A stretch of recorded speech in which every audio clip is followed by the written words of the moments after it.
Hi, everybody. We're the Carrolls. I'm Cornelius, and this is my wife, Yolanda.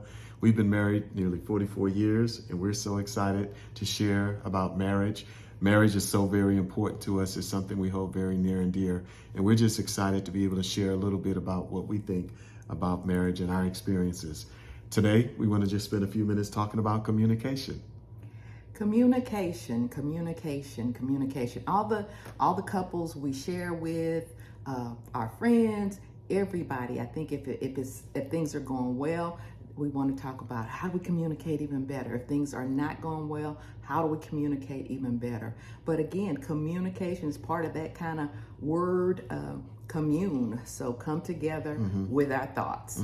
Come together with our thoughts. And so as we start to communicate or to commune, we have to be a good listener.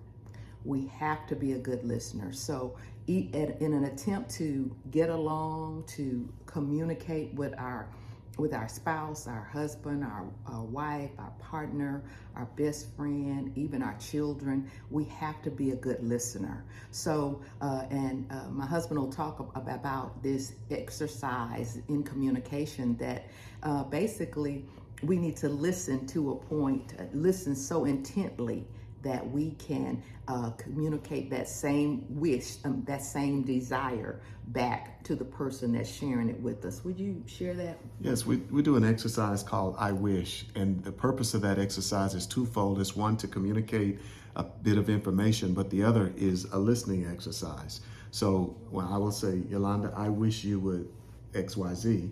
And then her job is to recite what I said and to make sure that she understood what it was that I was asking.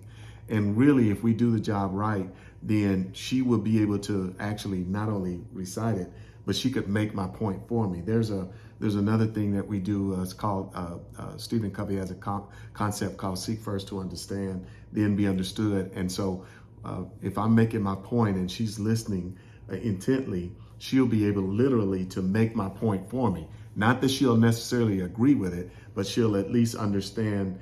She will have received the point, so to the point where she could make the point for me. And so that's a very important thing. So when we're listening, are we listening with intent, or are we listening getting ready for a stopping point so we can make our rebuttal? And if that's where we are, then we most likely are not hearing our mate. And especially as individuals who love one another and who are building something together, then we want to not just go through the motions, but we want to connect in our communication, the communing part. Example, if in the I wish exercise, if I'm sitting there and I'm talking to Cornelius and I said, Cornelius, I wish you would take the trash out every evening before we lay down. His response to my I wish would be, Yolanda, you wish that I would take the trash out every evening before we lay down. And so that doesn't mean, because he was able to hear me and repeat it, that doesn't mean he's going to take the trash out every evening before we lay down. However, it would be a clear communication that I shared what my wish was and you understood and heard what my wish was. And so with communication, we want to be sure that we're listening to a point that we can repeat that same wish or that desire back to our spouse, so there won't be a quote unquote breakdown. And I know for some that seems very elementary, that okay, I say it and then you repeat. I say it when you repeat. However, but that's how we learn. If you remember, even with children, how do we get children to learn their name? How do we get them to learn their address? How do we get them to learn their birth date? By repeat and response. And so communication can be that way. And we want to be sure that as women, or just period, not as women, that we communicate in a way that is not nagging. The Bible refers to makes reference to that a man would rather just live on a rooftop rather than be inside with a nagging wife. So there should be a way to communicate. We should work hard on communicating in a way that is not begrudging or battering and those types of things. And then with communication, also, it's important timing is very important. If if Cornelius has just come in from a run and I've just finished a very high energy call with a client, and I'm boiling water for spaghetti, so I'm listening for the boiling water. I'm trying to finish up with the client and make some notes before I forget. He comes in and he's trying to catch his breath from his run and standing at the refrigerator getting a drink of water, and the spaghetti is boiling, and I'm trying to make my notes and say, oh Cornelius, remember the people called about the plumbing at my mom's house, and I thought the plumbing was going to happen this day, and you happened. Well, that's really not a good time to have that conversation, because we need to gather our thoughts. Everybody needs to. He's thinking about the dog that followed him. I'm thinking about the lady. When did I tell her our next 2-week visit will be? I'm thinking about. The dog is barking because the water is overflowing. So timing is very important when we choose to communicate. We want to communicate, and we want to communicate in a way that there's another principle. Do you want to be right, or do you want to be effective? Mm-hmm. So when I'm talking to him and saying, you should have remembered that the plumber was coming, and they made the appointment, they came out, and you missed the appointment. That is what happened, but rather attacking each other's when we're communicating, we don't want to attack each other's character. Right. That wasn't smart.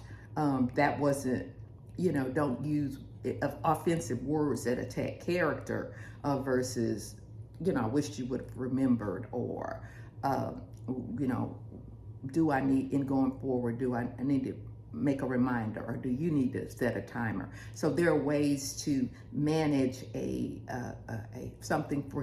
communicate something that didn't work out right without it turning into, a big argument.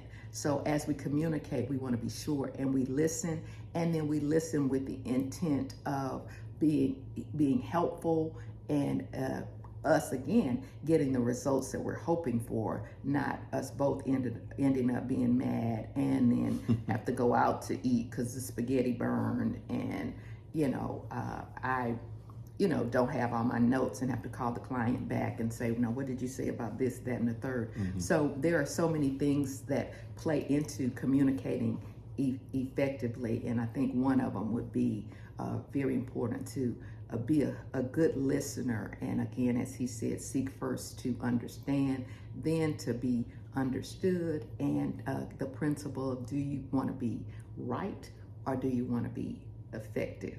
Right. So I think communication is one of the things that you can always be working on and always getting better at. And, as we've gone through our marriage, and you go through seasons in life, mm-hmm. Sometimes you can handle a lot of information at one time. Maybe now you're more focused because you're thinking about other challenges that are there. So again, timing is so very important. There's a lot of things in communication. And one last thing that I'll add is that men and women communicate differently, right, and sometimes for different purposes. Statistics, studies show that women use 3 to 4 times mm-hmm. the number of words that a man would use in a day. Right. So women, and these are general, there may be couples that is turned around, but generally. And so therefore, women often communicate for a different purpose as well. So often women communicate to connect. Right. And sometimes men communicate for information. Right. Sometimes, like, my wife uses this example. She said, well, do you have anything to say? I said, no. And my answer would be, if I have anything to tell you, I'll let you know. Right. If anything changes, I'll let you know. Right. So for me, it's like, I don't have any new information, so I don't have anything to say. But her thing is, she's asking because she wants to connect. She wants to, understand my heart and, know how my day was. So again, we need to think about that. And then as men, we want to make sure that we don't, when our wife is just communicating how her day went, Right. be sure that I don't go into fix it mode, where you should have told him this, or why didn't you say that? Or, well, what, you want me to go up there tomorrow? She may just want to share her day Right. with me. And I got to make sure that I'm sensitive to that, and that I don't go into man mode or fix it mode, Right. because, that's kind of how we're wired. So, note how your mate is wired, Sure. and then communicate with them effectively as a result of how you know them to be.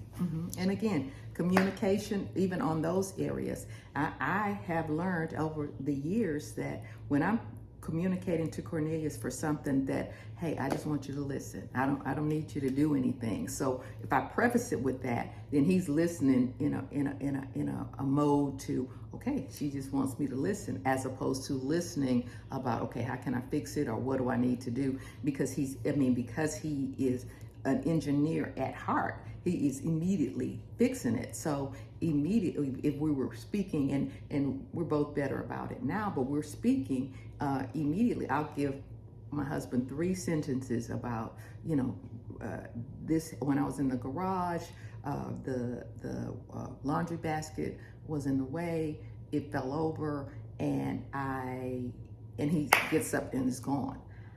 I didn't get to say that I almost fell. I did go ahead and wash the things that were in the laundry basket, and I've now moved the laundry basket to the other side of the refrigerator. So I didn't get to even finish the whole thought, because he's in fix-it mode, and immediately, oh no, the basket was in the way and it fell over. So I'm going to move the basket, and I'm going to, do the laundry so that, that won't happen again. So we want to listen to each other's in effective communication. We want to listen to the entire thought, and then also ahead of the communication, because we know how our partner listens, we want to again prepare them to win. So if we give them information that will prepare them to win, that is always it works out better for all of us. So there you have it. Communicate, communicate, communicate. Thanks for watching, and we'll see you next time. See ya.